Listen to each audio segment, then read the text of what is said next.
সম্মানিত দর্শক, ইসলামের 5টি রোকন, 5টি খুঁটির মধ্যে হজ অন্যতম। বর্তমান 2026 সালে হজের জন্য সর্বনিম্ন খরচ হচ্ছে 6 লক্ষ টাকা এবং হজকালীন সময় পরিবারের ভরণ পোষণের জন্য সর্বোচ্চ 20 থেকে 25,000 টাকাই যথেষ্ট। তার মানে এই হজ্জের মাসে যার কাছে 6,25,30,000 টাকা থাকবে, সেই ব্যক্তির উপরে ইসলামের একটি রোকন পালন করা ফরজ। আবার অনেকে আছেন যাদের উপরে হজ ফরজ নয়, কিন্তু তাদের জন্য ওমরা খুবই সহজ। অনেকে আছেন সারা জীবন পশ্চিম দিকে নামাজ পড়ছেন, মনে মনে ভাবছেন যদি সশরীরে সেই কাবাকে সামনে রেখে জীবনে 2 রাকাত নামাজ পড়তে পারতাম।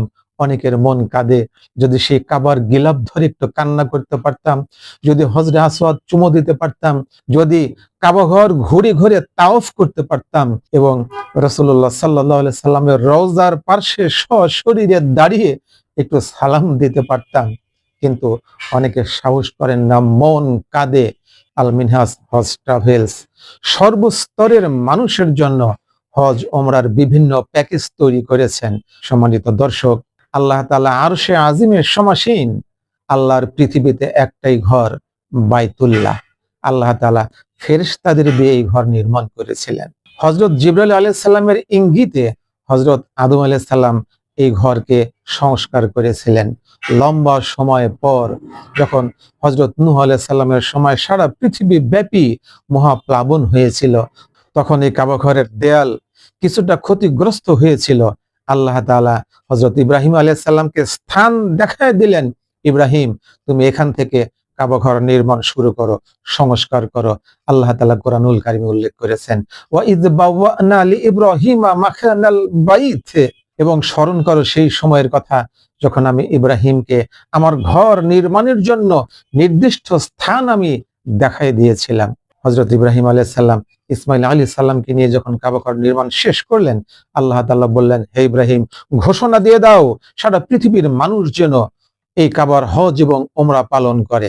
ইব্রাহিম আলাইহিস সালাম বলেন, রব্বে কারীম, আমার এই ছোট্ট গলার আওয়াজ সারা পৃথিবীতে কিভাবে পৌঁছবে? আল্লাহ বলেন, সেই দায়িত্ব আমার। বর্ণিত আছে হযরত ইব্রাহিম আলাইহিস সালাম আবু কুবাইস পাহাড়ে উঠে 2 কানে শাহাদাত আঙ্গুল প্রবেশ করে ডানে বামে সামনে তাকায়ে উচ্চ স্বরে আওয়াজ দিয়ে ডাকলেন। আল্লাহ তাআলা ওই সময় সকল মানুষের কানে এই আওয়াজ পৌঁছায় দিলেন, এমনকি পিতার পিঠে মায়ের পেটে যারা ছিল তাদের কানে আওয়াজ পৌঁছায় দিলেন। এমনকি কিয়ামত পর্যন্ত যত মানুষ পৃথিবীতে আসবে সকল রূহের কানে এই আওয়াজ পৌঁছায় দিলেন। তখন সবাই সমস্বরে বলে উঠল, লাব্বাইক আল্লাহুম্মা লাব্বাইক। সম্মানিত দর্শক, যারা অলসতা করে হজে যাচ্ছেন না, যারা উমরা করবেন কিন্তু সাহস পাচ্ছেন না, আমি অনুরোধ জানাবো আপনারা আল মিনহাজ হজ ট্রাভেলস এর সাথে যোগাযোগ করুন। কয়েকটি বিষয়ে খেয়াল রাখতে হয়, শুধু এজেন্সি দেখা নয়, দেখতে হবে আলেম ও ওলামা এবং অভিজ্ঞ সম্পন্ন এজেন্সি কিনা। আমাদের সম্মানিত চেয়ারম্যান একজন হাফিজে কোরআন, মুফতি মাওলানা জহুরুল ইসলাম তানভীর, তার সাথে আছেন অনেক আলেম ও ওলামা। প্রতি মাসেই আমাদের ওমরা টিম যাচ্ছে। এই সেপ্টেম্বর, অক্টোবর, নভেম্বরে ইনশাল্লাহ আমি যাচ্ছি। অনেকে হজ ওমরা থেকে এসে আফসোস করেন ভালো ভালো জায়গাগুলো দেখা হয়নি, কিন্তু আলহামদুলিল্লাহ আল মিনহাজ হজ ট্রাভেলস দীর্ঘ অভিজ্ঞতার আলোকে সততার সাথে মাক্কাতুল মুকাররমা, মাদিনাতুল মুনাওয়ারার সমস্ত নিদর্শনগুলো তাদেরকে জিয়ারা করায় থাকেন। নভেম্বরের টিমে আমি যাচ্ছি। আমার শুভাকাঙ্ক্ষী হিতাকাঙ্ক্ষী যারা যেতে চান যোগাযোগ করতে পারেন 01711988618। আল্লাহ তাআলা সবাইকে আল্লাহর ঘর স্বচক্ষে দেখার, রাসূলুল্লাহ সাল্লাল্লাহু আলাইহি সাল্লামের রওজার পার্শ্বে সশরীরে দাঁড়িয়ে সালাম দেওয়ার তৌফিক দান করুন। ওমা তৌফিকি ইল্লা বিল্লাহ। আসসালামু আলাইকুম ওয়া রাহমাতুল্লাহি ওয়া বারাকাতুহু।